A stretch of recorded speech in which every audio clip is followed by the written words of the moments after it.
This is the WrestleBread Podcast, bringing you the latest news, recaps, and analysis of AEW and WWE. Get the unique perspective from a wrestling fan of over 25 years. Here's your host, Jaydee. What's going on, guys? This is Jaydee, and this is episode 132 of the WrestleBread Podcast. So a lot has gone on this week as far as news and rumors. We have Full Gear this weekend, very exciting pay-per-view. I am definitely going to be checking it out. The card is very stacked. There may be like one or two matches that may not be as exciting as it should be, but all in all, it's a very exciting pay-per-view. So let's jump right into it since there is so much that has happened.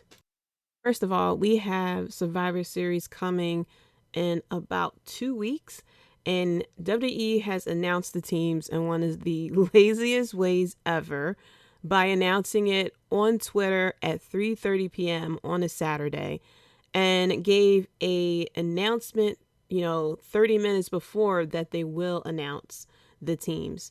So sometimes as much as the creative team, puts into storylines and things like that, I really shouldn't be surprised that they couldn't think of something to do here. But I don't understand. You could have used the bump. They love to put out tweets and stuff like that saying, hey, check this out on the bump. You could have used the bump to announce the teams. You could have turned it into a storyline. Like, we all know that a lot of the Survivor team matches and storylines, stuff like that, don't really go anywhere.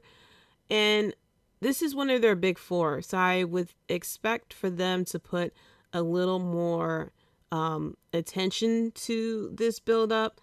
I mean, nothing could compare to the 2019 Survivor Series where it was Raw versus SmackDown versus NXT. And yes, you can go for brand versus brand there because it was the main rosters not only trying to make it so that their own show was the most dominant one, but for the newcomer NXT coming in here, especially rolling in on SmackDown and Raw like they did, to kind of show them like you guys are the third brand or the secret, show, whatever. Sometimes, especially with this draft happening literally the month before, this brand versus brand really don't work anymore. Back in here I go, old timer. Back in my day, back in the 90s and whatnot, the Survivor Series team were actually more themed, or they had captains, and then the captains went around recruiting. I remember even towards after Ruthless Aggression era, there was the Alliance versus Team WWF. There was Ted DiBiase's team, of course. There's a lot of different teams that had a captain, and the captain went around recruiting. So I don't get why we couldn't do something like that. Have the top heels of one show going against the top faces of the other show, or like I said, had a themed or had someone recruiting. You could have had, I know Roman Reigns isn't in the Survivor Series team, but for example, if Roman Reigns wasn't champion, he was still the tribal chief, he could have definitely went around asking other heels, do you want to be on the island of relevancy and, help defend the bloodline and all this other stuff.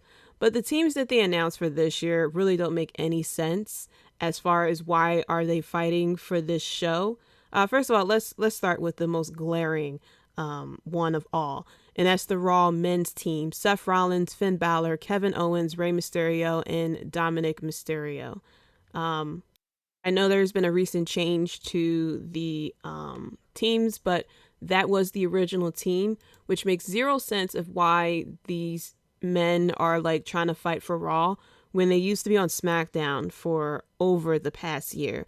I mean, Seth Rollins was the man on SmackDown, and it would make zero sense for him to suddenly want to fight on Raw.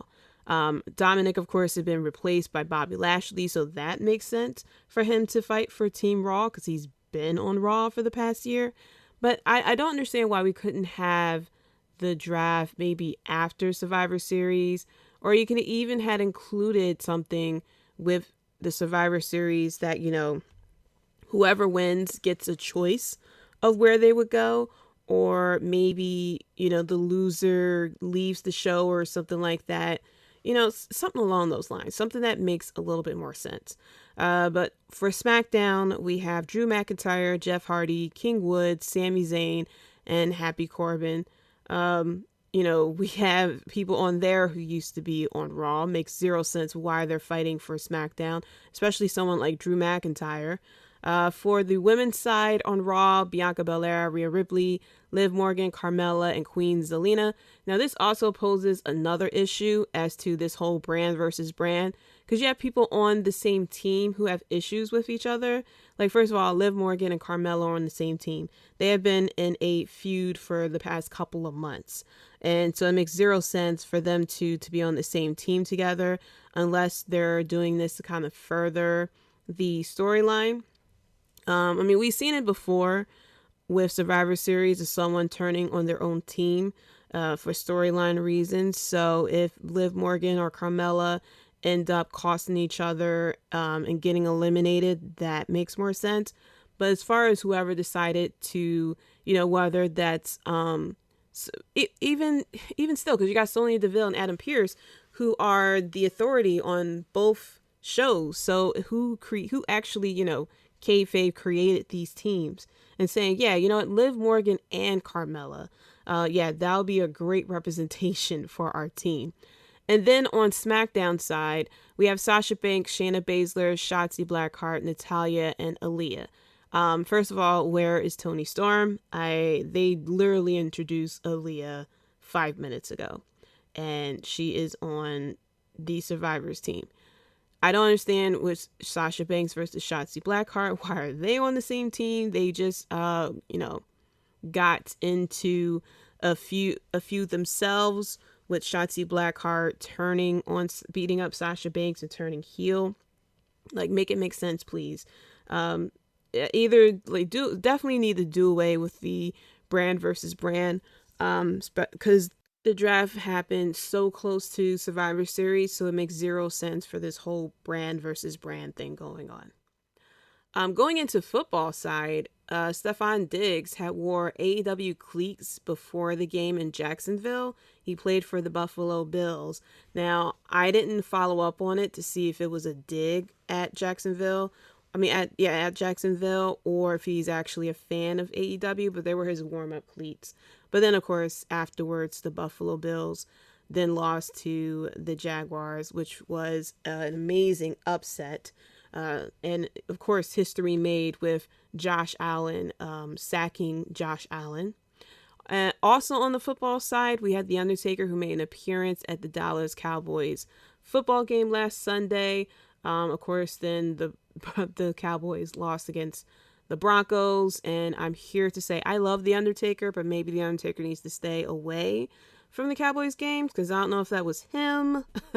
Let me be real. I know that wasn't him that made the Cowboys loss. That was our sucky behind run defense. But another thing that popped up, so of course Keith Lee is starting to speak out a little bit since his release. He mentioned that he is the one that paid his own medical bills when he had that big health scare earlier this year, and that the whole Bearcat thing was not his idea. So I'm incorrect with that rumor. This is why I take things with a grain of salt now. Because the whole thing was, you know, the Bearcat and the former wrestler whose nickname was Bearcat, and this was supposed to be like a tribute type of situation with Keith Lee. Nope, not true at all. So we are all made fools of. And that's why unless I see it myself and there is proof from the horse's mouth, I will say, you know, allegedly, I will say if it's true and just react to that part, but I'm not taking things in stone anymore, because I spoke like a nice portion of an episode about Keith Lee and the Bearcat thing and, you know, giving tributes and stuff like that. Nope. Egg in everyone's face. Also, NXT had announced that War Games is coming on December 5th. Let's see if they're going to have William Regal coming out and announcing War Games. I highly doubt it. It's going to be a bit of a letdown because the Undisputed Era has been in all the War Games these past years. And now, of course, with only 2 of them still in NXT 2.0, I highly doubt we're going to get, we may get a good War Games match, but I'm not going to hold my breath to it. And finally, the latest news that happened early on Thursday evening, Tony Khan was answering questions to different media members, and someone had asked him if he was going to do all women's pay-per-view, referencing, of course, NWA's all women's pay-per-view, and he cut her off to say, first of all, he said, I'm going to cut off your question right there because I don't think I get enough credit for what I did for the NWA show, because a good number of people who wrestled on the NWA show were wrestlers I sent and paid. So I do think I contributed because the highest paid wrestlers on that show were actually the people I paid separately from what they already make in AEW to go wrestle on that show. And I don't think they did a very good job of telling people that, honestly, even though it was in the deal, we did. I wish they told more people that, because it was one of the points I made when we closed it, was I think it would be nice if you told people that I'm paying the wrestlers coming, because it is a big contribution from me. So I did pay the wrestlers for that show. It's kind of like when you pay for dinner and nobody thanks you. First of all, slow your damn roll. It's kind of like when someone answers a question that you didn't even ask. No one was asking if the women got paid for the NWA show. We were asking if you are going to do your own women's all elite show, seeing as though we barely get 2 matches on Dynamite. And, I think we got a few times there were 2 matches on Rampage. We only had 1 match on the Full Gear card until a second match was added on the pre-show. So slow your damn roll, okay? First of all, if you want to talk about women getting paid and stuff like that, the women in WWE gets paid as well, highly paid. Vince McMahon even paid women to wrestle and paid women to do bra and panty matches and bikini contests and evening gowns and all that other shit. Social media wasn't out back then, but no one sat there and wondered, is she getting paid? Like, are they paying her? And I don't see, hashtag is she getting paid trending on Twitter. It's normally give women a chance. Why is this happening? Let's see women wrestle more type of situation. And so if you know Rick and Morty, it just came off straight up as the episode where Beth and Jerry was going to the marriage counseling, and they put the device on Beth so that, she creates what she sees. And then she created a bunch of Jerrys who came out with the Jerry shirt, and they're patting each other on the back and shaking hands, saying how great of a job they're doing. That's exactly what Tony Khan just did. Like, no one asked you if you paid the women in NWA. First of all, who cares if you paid the women in the women who you sent from NWA? And you want to say, oh, I paid them extra. Who cares? You only had 1 women's match on your main pay-per-view show until you added a second one on the pre-show. So technically, you only have 1 women's match on the card.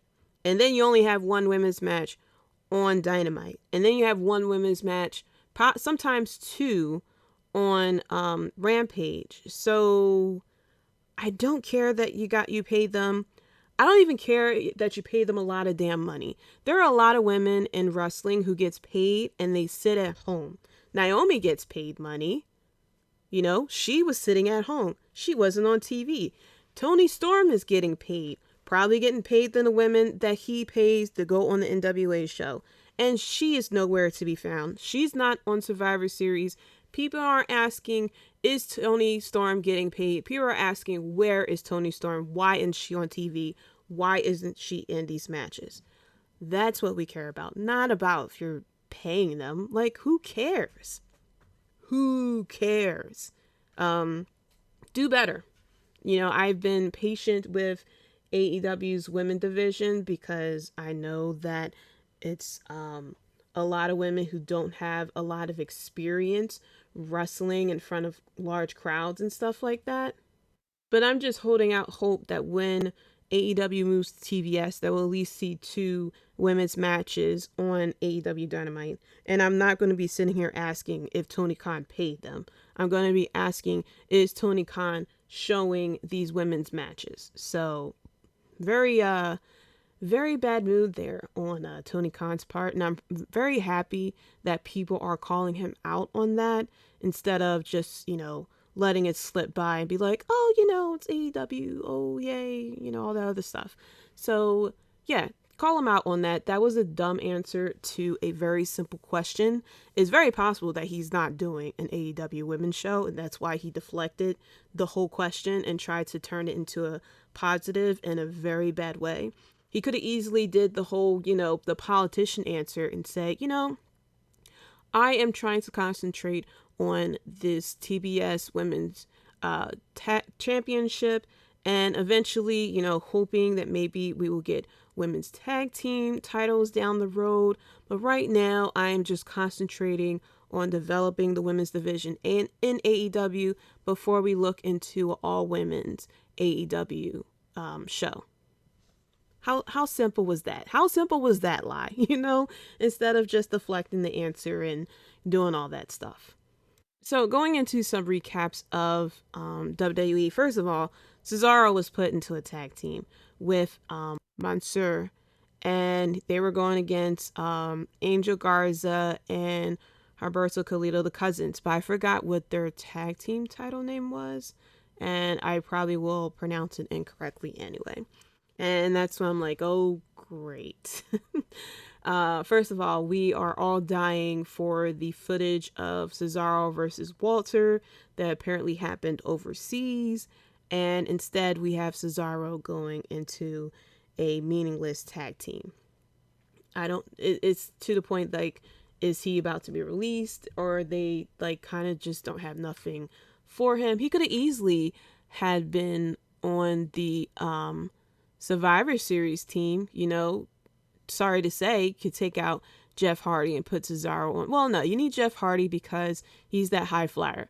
You can take out Happy Corbin and replace him with Cesaro, and you would have had a very entertaining Survivor Series match between those two teams. Speaking of Survivor Series, Xavier Woods kind of brought up a really good idea. First of all, he will be going against the Tribal Chief for SmackDown this week. But he put out a video where he mentioned that, they should put some type of stakes to Survivor Series. Like this whole brand versus brand thing, like I said earlier, it makes no sense. But Xavier Woods said that, there should be some type of stakes to it. And he said, I quote, "The King says the losing team, Team Raw, of course, should be vying for the first 5 spots in the 2022 Royal Rumble match." So basically, whichever team loses will be put into a elimination match for the first 5 spots in the Royal Rumble. Whereas though the winning team will be getting the final 5 spots in the Royal Rumble match. So maybe not the 5 final spots, because sometimes number 30 is a surprise there somewhere.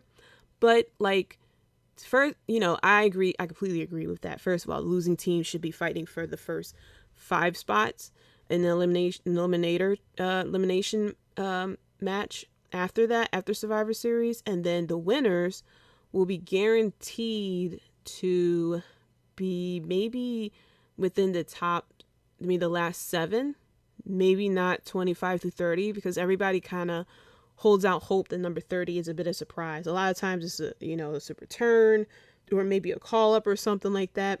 So maybe not have, number 30 to be obvious, but at least for the winning team to be, guaranteed to be in the last 10 or 8 or something like that. But I think that's a great idea to, give something more than this whole brand versus brand crap. Because who cares? First of all, who cares on the Raw side? Seth Rollins, Finn Balor, Kevin Owens, and Rey Mysterio were all on SmackDown. Why do they care about Raw right now? They shouldn't. They really shouldn't. They were rocking blue for the past year plus. So it makes zero sense for them to suddenly want to fight for Raw after knowing Raw for like 5 minutes. They're obviously going to have Rey Mysterio and Dominic turn on each other. And I am very interested to see if it's Dominic who turns heel, like how that's going to play out, because he looks like such a baby face. I can't see him really turning heel. And then, of course, the fact that they really didn't know what to do. They had the teams in a match for some reason, because it that's what they tend to do. I'm drawing a blank with all that there. And also on Raw, they had a crazy 24/7 championship match. It was Reggie versus Drake Maverick. Of course, then people started to come to the ring. First of all, can we please scream out in anger because it looks like Cedric Alexander and Shelton Benjamin are chasing after the 24/7 title, even though I swear the Hurt Business was back together again, but I guess not, because they are chasing after the 24/7 title. But, we had Akira Tozawa who won it, and then Corey Graves won it, and then Byron Saxton won it, and then Drake Maverick won it, and then Reggie won it again. And, it's getting a bit of a spotlight once again. But I admit it was kind of a funny moment of Corey Graves and then Byron Saxton all winning it, one after the other. And it looks like Doudrop is now, I guess, heel, because she's going after Bianca Belair, because Bianca Belair has gotten plenty of opportunities of championship and stuff like that. And I'm sitting here like, girl, you don't even have your name right now. Like, let's work on getting back your real name. You're no longer with Eva Marie. In fact, she has been fired from the company. I don't know why you're being called Doudrop still, because you was definitely about to say your name before Eva Marie said Doudrop. Maybe this is going to be her suddenly getting her name again, even though WWE really hates people having two names nowadays. So maybe she'll just be Piper. Who knows? But let's work on, letting the people know that your name is not actually Doudrop. We also had a fun little segment with SmackDown where Xavier Woods wanted Jimmy Uso to bend the knee. I cracked up at the promo backstage. Like, Xavier Woods is definitely giving me like Game of Thrones anime type of King of the Ring going on here, and I'm completely fine with it. We got Naomi on TV again. She went against Shayna Baszler, and then Sonya Deville came out and announced that Naomi had since Naomi grabbed the rope, that something happened and they restarted the match, and then Shayna Baszler then won the match after that. Shotzi had cut a promo, and she did good cutting the promo. Obviously, obviously it was written by someone else, and now she's heel.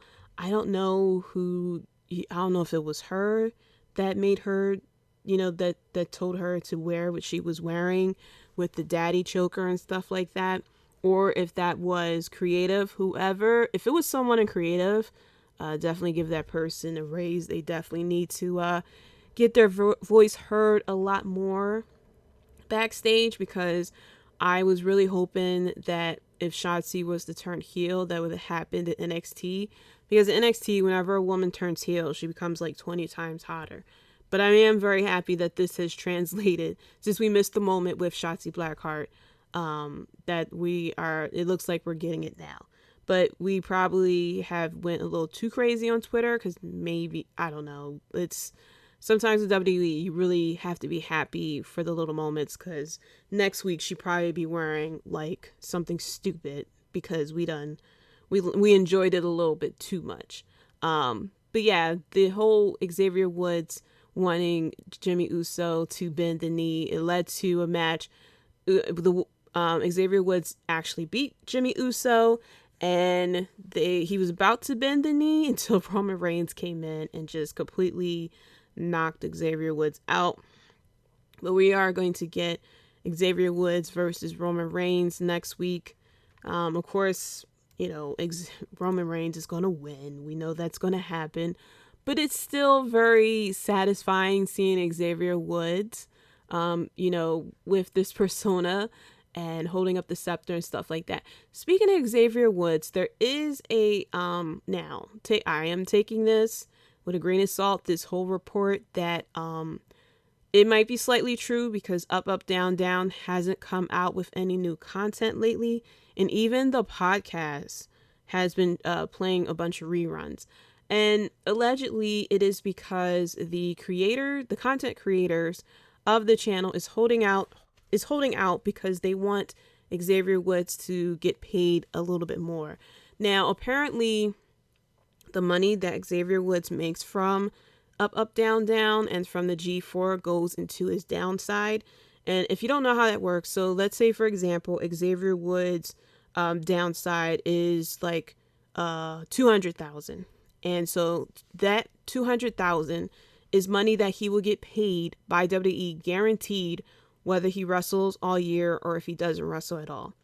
And so depending on the downside, it depends on how often you'll be seen. So for example, let's say with let's say with Roman Reigns.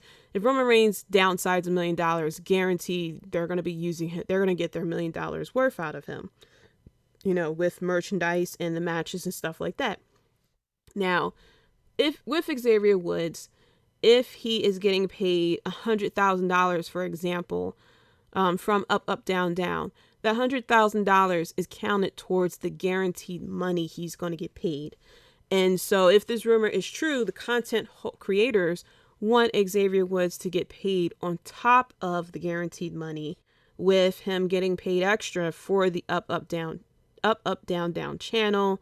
Maybe not the G4 because that's straight up outside WWE.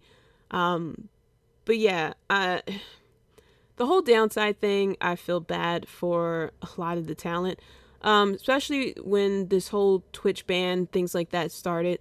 The money that they were going to make there was going to go towards the downside, which means, you would have got paid a lot less from WWE. Because if you are making a lot of money and it's being put to your downside, well, WWE isn't going to, they could overuse you for the money. I mean, if you are making someone wrestle like 200 matches a year and you're only paying them like $50,000 because this person made a lot of money outside of WWE, well, then, it's someone who is overworked and underpaid. So if it is true that, this money, that they are doing this because the money is going towards his downside and he's not really getting paid a lot, he's getting paid little to nothing, allegedly.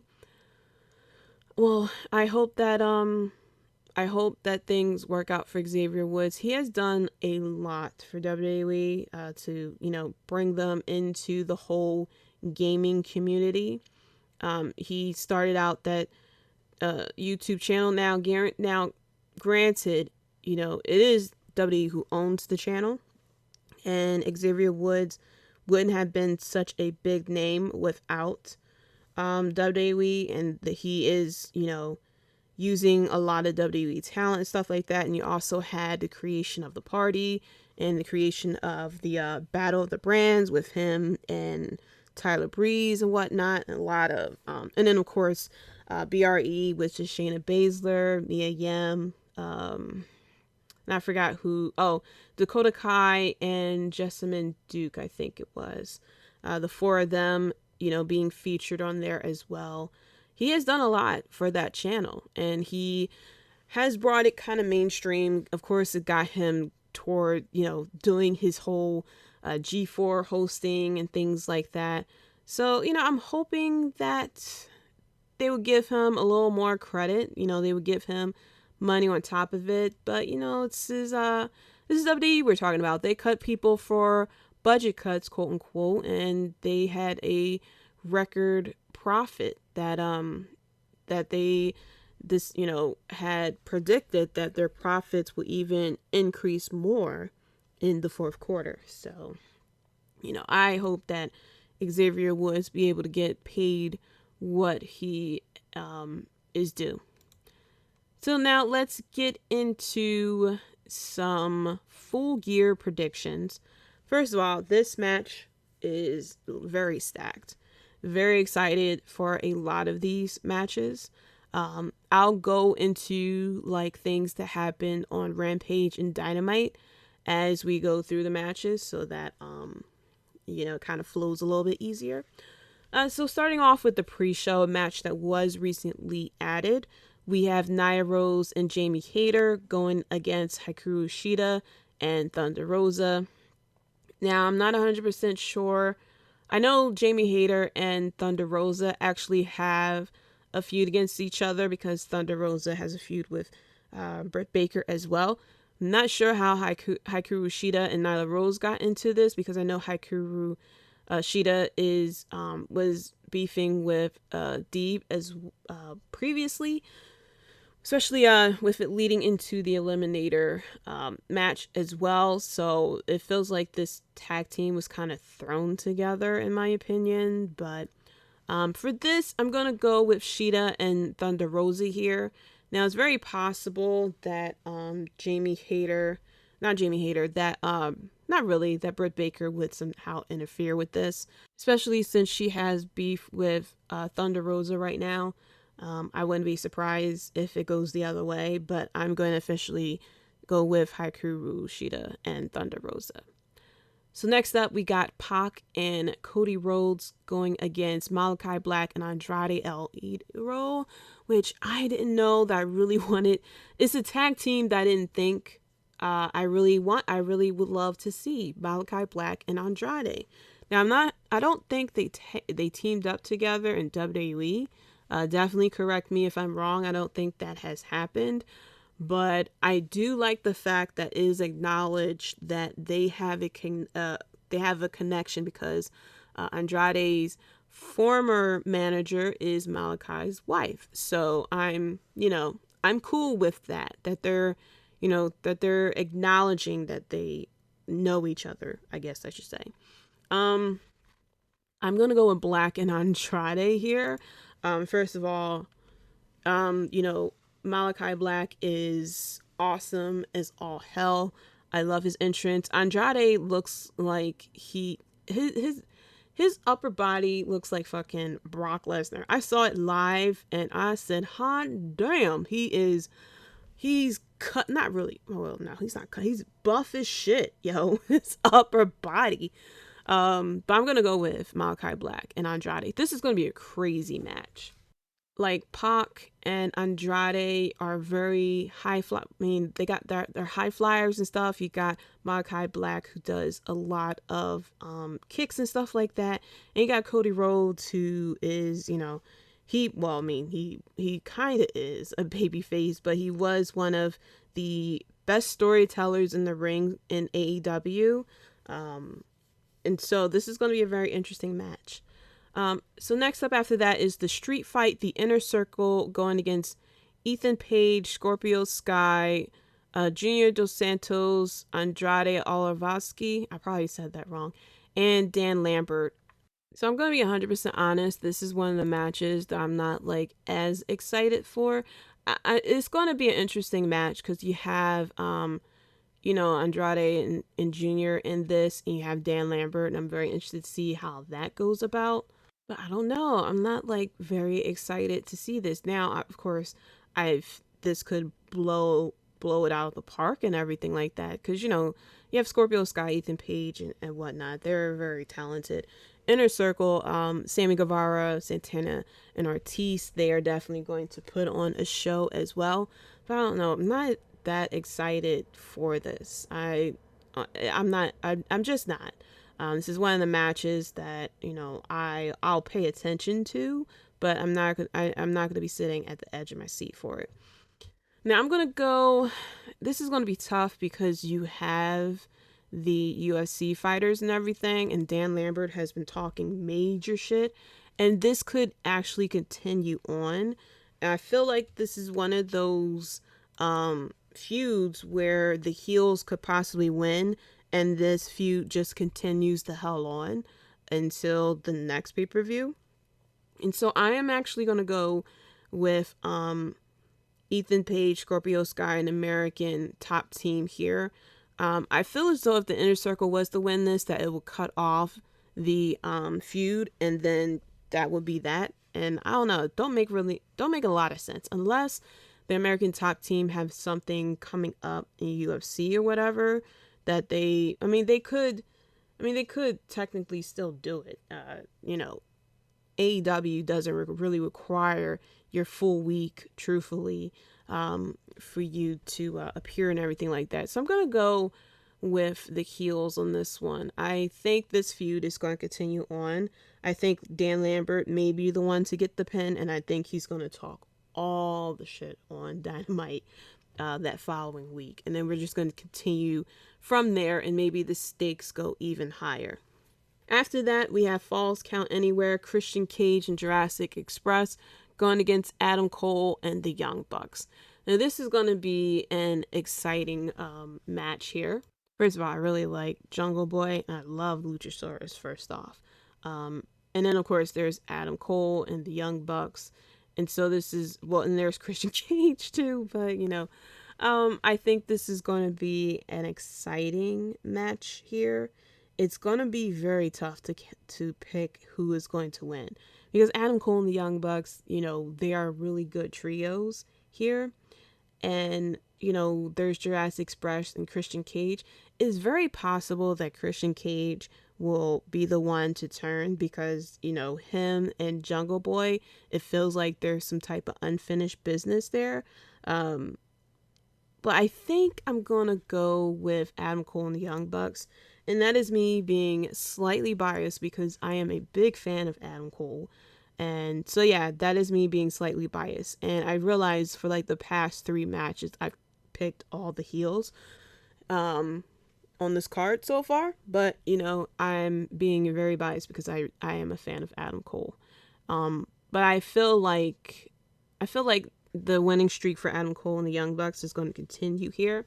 And it's not really that this is the elite show or anything like that. It's just, it makes sense for them 3 to win because those 3 have been together, has been, a team and everything like that longer than Christian Cage and Jurassic Express. And I feel like there is some unfinished business there with Jungle Boy and Christian. I know that they definitely had showed that it's all good and everything like that, but I just have this feeling that Christian Cage was a bit upset that Jungle Boy was the one who beat him at that, what was it, a battle royal or something like that they had that Jungle Boy won, and Christian Cage was number 2, I believe. So I don't know. I just have a feeling that something's going to go off here. Next up, we have Darby Allen versus MJF. Darby Allen is super ass talented. He's going to be out there with Sting. Of course, he's going to do some crazy ass move to take more years off of his life. MJF probably will have maybe Wardlow or something like that on his side. It'd be very cool if Wardlow turns on MJF. Is definitely planting the seeds that turn may be coming. But I think, officially I'm going to go with Darby Allin here. First of all, Darby Allin is crazy talented. And he is willing to do whatever it takes to beat up MJF and win. So now, before I get to all the title matches, let's go into CM Punk versus Eddie Kingston. First of all, that promo between CM Punk and Eddie Kingston was really good, and I wish that this had more time to develop, because I knew a promo versus promo with Eddie Kingston and CM Punk would have definitely been good. First of all, for a lot of people who were waiting for CM Punk to turn into what he was in WWE with the pipe bombs and stuff like that, I knew we would eventually get it with the right person. It really didn't make sense for him to drop pipe bomb promos when he's going against younger talent that he never met, that he wants to go against to see if he's still good. But going against someone like Eddie Kingston, someone who he has known for years and someone who's very good on the mic, it would have definitely made sense for CM Punk to start dropping, pipe bombs and stuff like that with a promo versus Eddie Kingston. It will make zero sense for CM Punk to cut a promo like that on Darby Allen because he never met Darby Allen before. The only reason why he knows Darby Allen is because of AEW. So it made zero sense for CM Punk to, suddenly drop bombs and stuff like that, talking about Darby Allen. Now, him versus Eddie Kingston, they have years together. They go back and stuff like that. And the things that they were pulling out during that promo, Eddie Kingston saying that, he had an issue with CM Punk because he felt like he was judged with CM Punk. And I'm surprised that he went the whole, is it because I'm fat? I like to eat because I ain't kiss ass, friends with the bookers and stuff. I thought he was going to go, because I smoke and drink and all this other stuff. But definitely. And then CM Punk turned around and said that, I wasn't the one who judged you. We all judged you because we held you to a standard. He said, I may be dumb for holding you to a standard that, no, he said, I may have held you to that standard 15 years ago, but I will be a fool to hold you to that standard today. And then he said, the fans, of course, started chanting Full Gear. And Eddie Kingston said, fight me at Full Gear. And CM Punk was like, Full Gear? He said, Full Gear may be a little bit too much, past your skill level. Let's go down towards your level, maybe darker elevation. And I was like, damn, yo. And then, of course, Eddie Kingston telling CM Punk, no one wants you here. No one in the back is willing to say it to your face, but I will. And then he's telling CM Punk, this is the tiniest violin and I'm playing it for you and stuff. And then he told CM Punk, he said, look, I don't even care about winning or losing. All I want to do is beat your ass. And he said, do me a favor. When I beat your ass, go and quit for another 7 years. And then, of course, that's when CM Punk heads about him. And then the fight breaks out. We had the referees coming out trying to hold them back. First of all, they had Audrey trying to hold back Eddie Kingston. It was her and one other person. And I'm sitting here like, come on now. You're not going to sit here and tell me that they're holding back Eddie Kingston. And I'm slightly, it took a little bit, but he did break free and started attacking CM Punk. And then more people came out and tried to defuse the situation. That was a great segment there. And I wish we had, I know we got another week. No, we don't have another week because it's this week. I wish we had another week or two to continue to set up this feud. That, we would have got more of this whole promo versus promo. I don't know what it is with these feuds with Eddie Kingston, because this happened with Jon Moxley as well, where it wasn't a lot of time to build, and there is a awesome promo that was cut, and then next thing you know, the match is that weekend. They did this with Eddie Kingston versus Jon Moxley, and I wish there was a longer build for it, which is kind of a downside. I mean, they do long-term builds. They did it with Adam Page perfectly, first of all. Adam Page storyline is the best storyline that AEW is doing right now.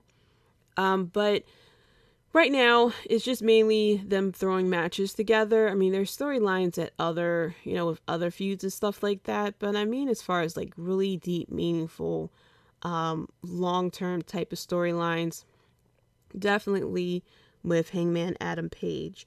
But I wish that we would have got this storyline between CM Punk and Eddie Kingston a little bit more.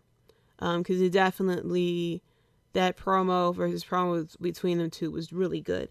And then, of course, this past week, they showed them showing up in the parking lot again. They start fighting. And you know what? There's a little detail that I saw that I really appreciate. You see Ruby Soho getting into Eddie Kingston's face, grabbing him by the face, trying to calm him down. She kind of did that before when Eddie Kingston confronted CM Punk backstage. You see her grabbing him, trying to calm him down and stuff like that.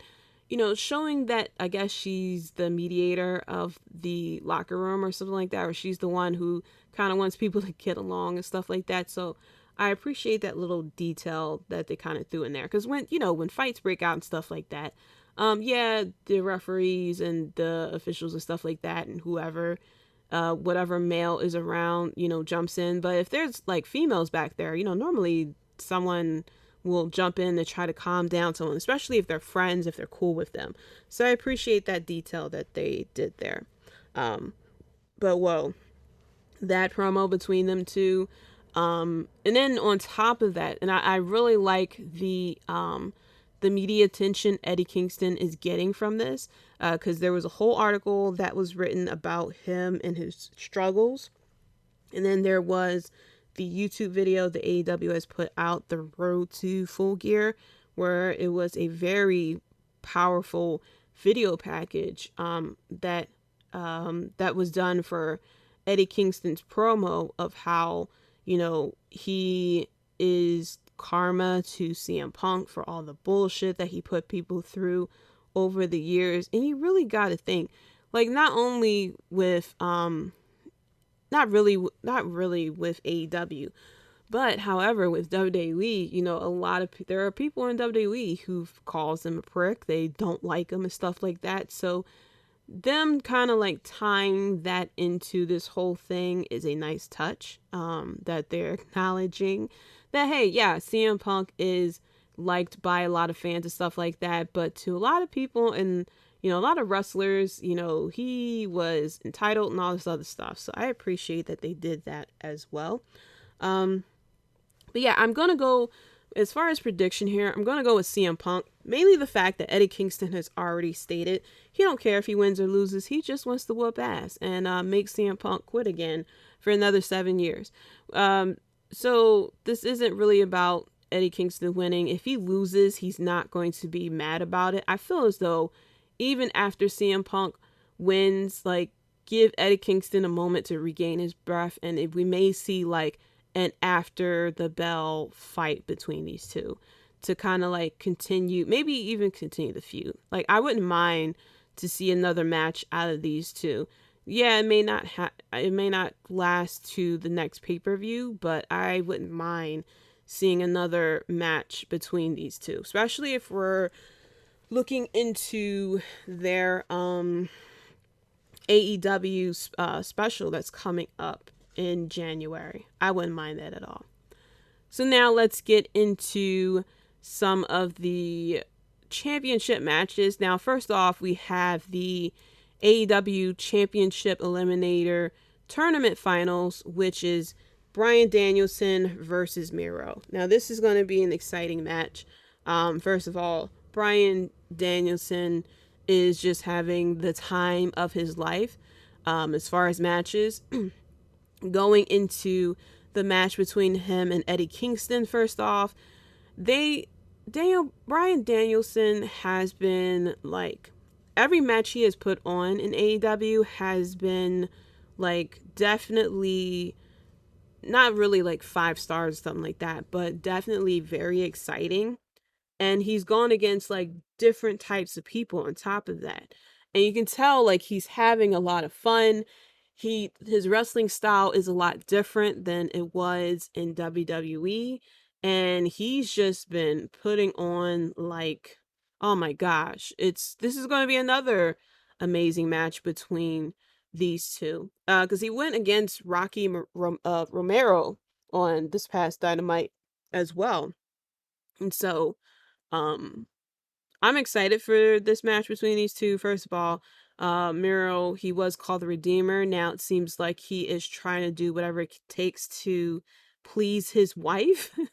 I guess, his wife is only happy when he is champion, which, I guess if that's what, pleases her, then you got to try to win the match. So, I am gonna go with Bryan Danielson on this one. I feel as though this is the way to get him into the title picture. I'm not exactly mad at this, that this elimination tournament was done to get Bryan Danielson into the picture versus just shooting him into the damn title picture, that he actually got a couple of matches under his belt outside this Eliminator tournament and then went through the tournament to get the title shot.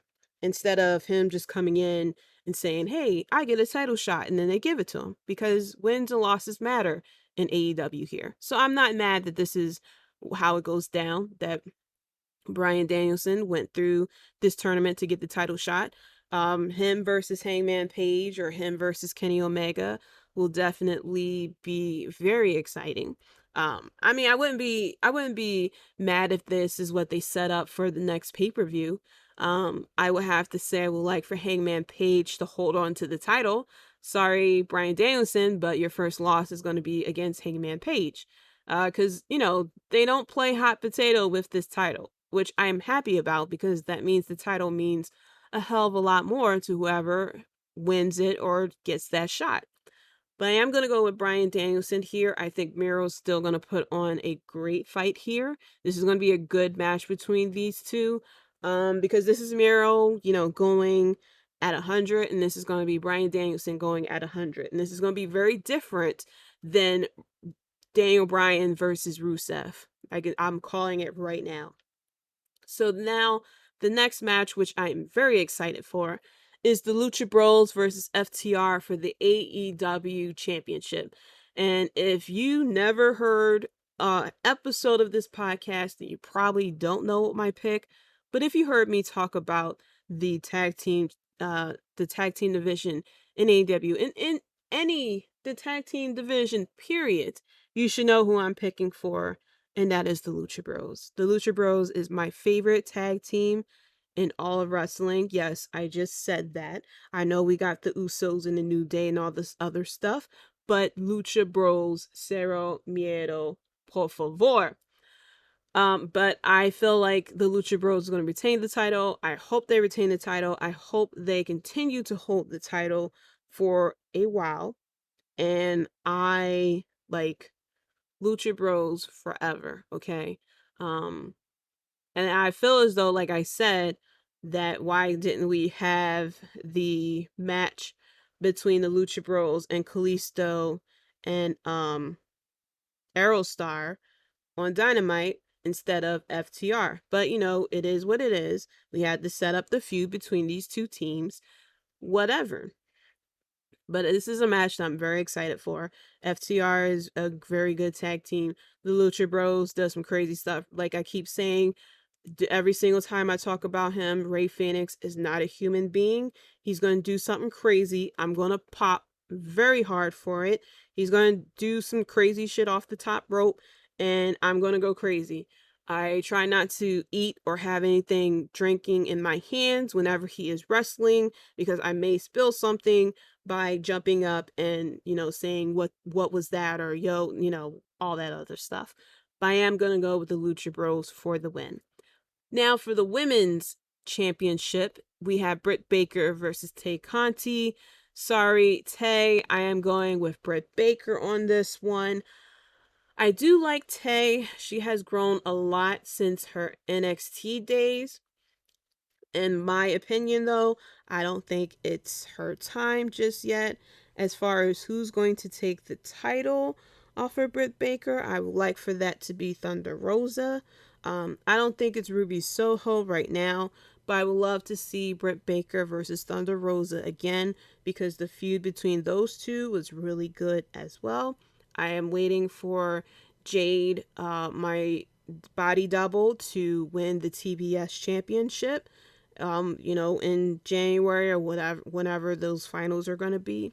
But for this match, I'm going with Britt Baker. Britt Baker has done a great job, as champion. The growth for her, first of all, is night and day. I remember the first time I saw Britt Baker wrestle in a match. And I definitely remember her and Bria Priestley and everything. And, yeah, that was rough. And, I mean, like, she's doing great matches. She's not doing, like, oh my gosh, I don't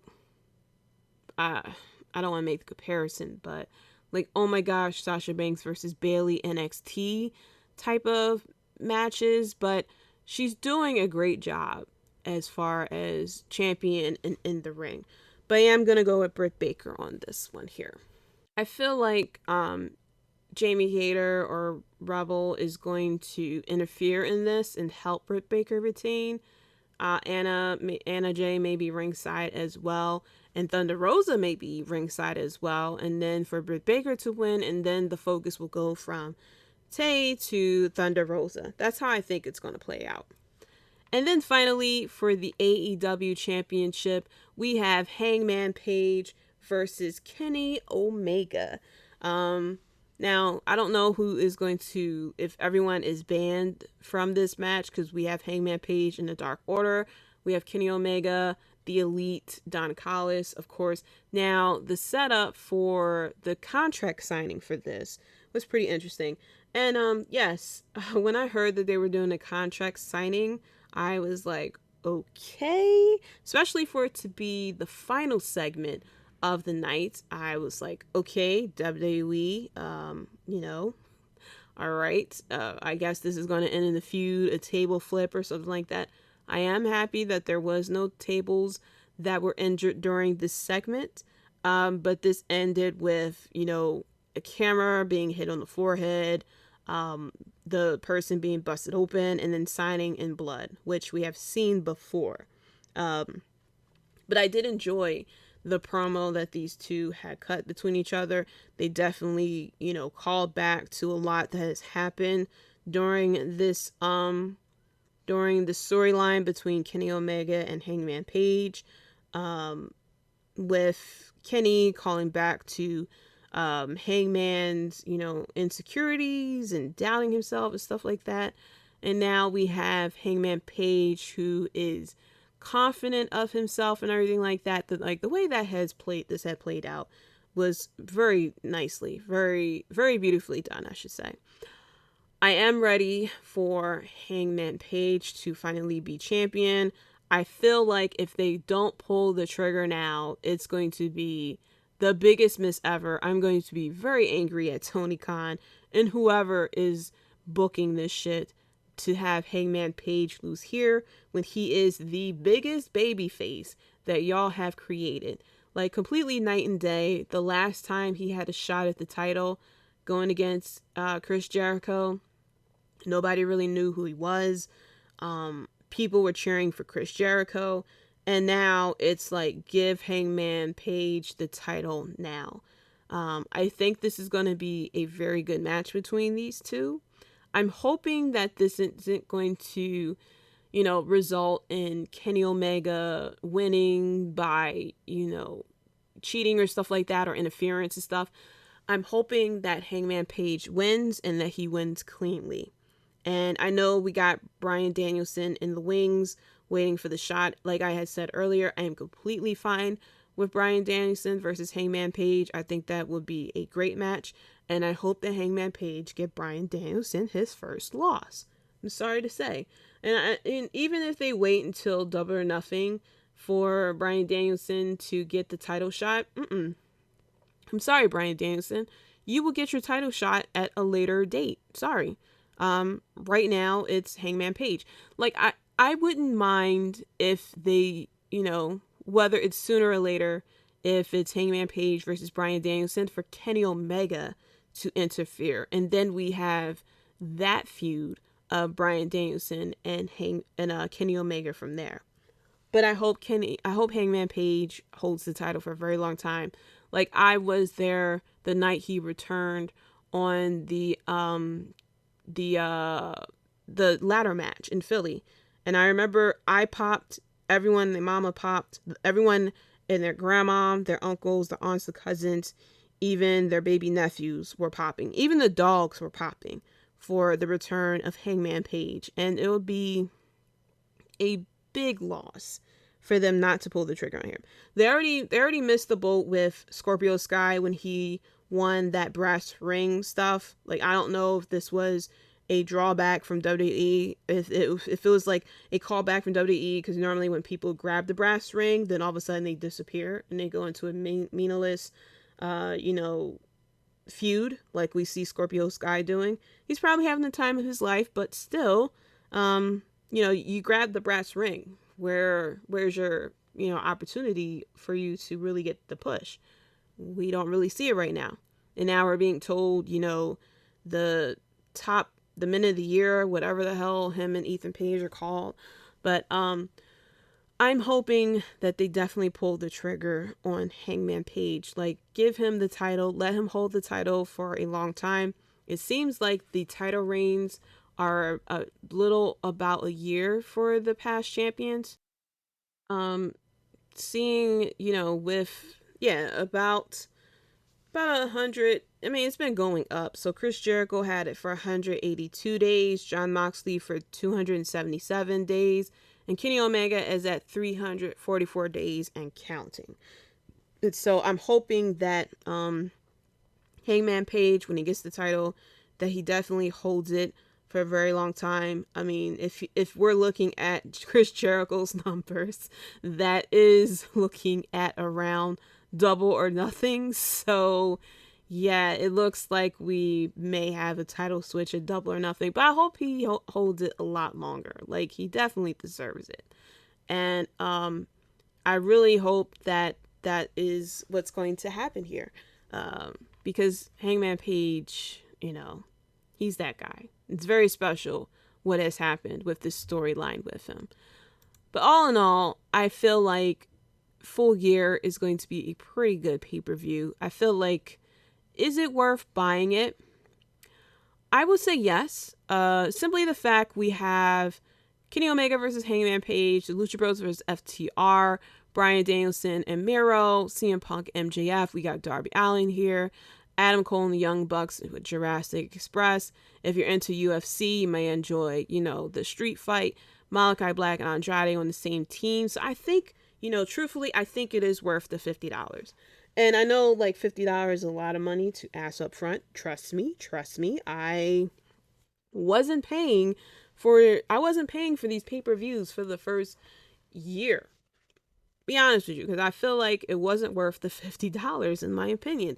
But I did start paying earlier this year because they were putting out a very strong card to make it worth the $50. On top of that, I was paying for the WWE Network, and for AEW to put out, three pay-per-views a year. Because there's Double or Nothing, and then there's All Out, and then Full Gear. So yeah, for 3 pay-per-views a year, I feel like it's worth the price.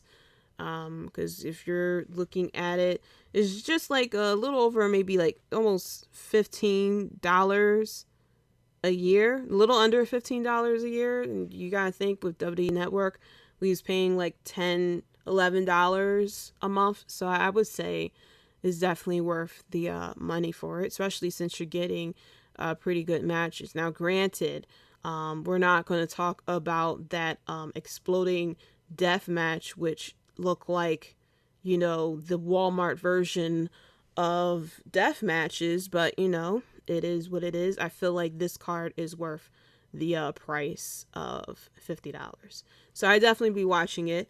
Hopefully you will be watching as well. You can let me know what your predictions are, which the match that you are very excited for, what match you're not so excited for. And if are you excited for the street fight? Because I am not. Not counting the pre-show match, because that's the pre-show match. Like, it's optional for you to watch it. I'll be checking it out for, podcasting reasons. No, I'm joking. I am going to be checking it out because, it's women's wrestling. I can't sit here and talk shit about Tony Khan and paying women and, all his other stuff, and I'm not tuning in to watch the second match that's not on the main card. But that is it for the WrestleBread podcast. Thank you so much for listening. Let me give a couple of shout outs. Shout out to Juliana Rob Bates from the Wrestling Court podcast on UnturnedMinds.com. Keita and Jay from the Keita and Jay Show. Chris from We Talk Next podcast, and he has a football podcast, 3 and Out, which I was on the latest episode. We talked about week 9. I gave my opinions to a lot of the different matches that we have for week 10, including this terrible matchup between Baltimore and the Miami Dolphins for Thursday Night Football. And I also talk about the state of my Cowboys as well. So if you want to hear someone give an honest opinion with what's going on with the Cowboys and how I became a Cowboys fan, definitely check that podcast out. Also, shout out to Nando and Larry from Half K Podcast, Devin and Hafiz from Clark Street Wrestling. Also, special shout outs to Straight Talk Wrestling, Circle of Debate, Mike's with Mark's podcast, and Top Rope Wrestling podcast as well. Coming next week, I will be giving my review of Full Gear and giving my predictions for Survivor Series. Whoever is excited for that pay-per-view. Be sure to hop on Twitter, follow me at JDC137. That's JAYDEE137. You can also follow the podcast on Twitter at WrestleBread. Click the links in each of those bios and you will get connected to my Instagram, my TikTok, my Twitch, which I had taken a slight break from it. However, I will be returning to it. Looks like my schedule may be Sunday, Tuesday, Thursday. So be on the lookout for that. You can also find the podcast on Instagram, Facebook, YouTube as well, which I know I've been saying that I will be putting out videos, but I am going to be releasing some videos pretty soon. As far as with the pay-per-views, I will be highlighting a match that for a preview and then giving a quick review or maybe reactions or something like that of the pay-per-views. I also will be doing reactions to different matches and promos and stuff like that on YouTube, so be on the lookout for that definitely as well. Be sure to leave a review of the podcast. You can also find the podcast on Spotify, Stitcher, Apple, Google Music, and wherever you listen to your podcast. Thank you so much for listening. Until next time, guys, peace.